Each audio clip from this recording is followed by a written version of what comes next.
Hello everyone, welcome back to our channel Topical Talks. Today we will show you how to make a stage channel on Discord and mobile. Before getting started, make sure to subscribe our channel and hit the bell icon for more updates. So first go to your server and then click on server's name and then click on settings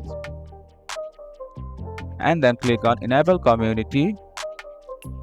Get started, enable these two options and click on next, enable these three options and click finish setup.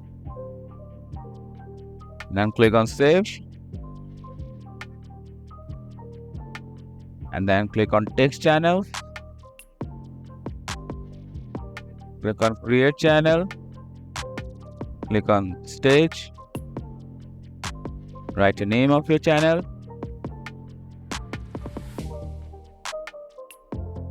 click on next, and that's it.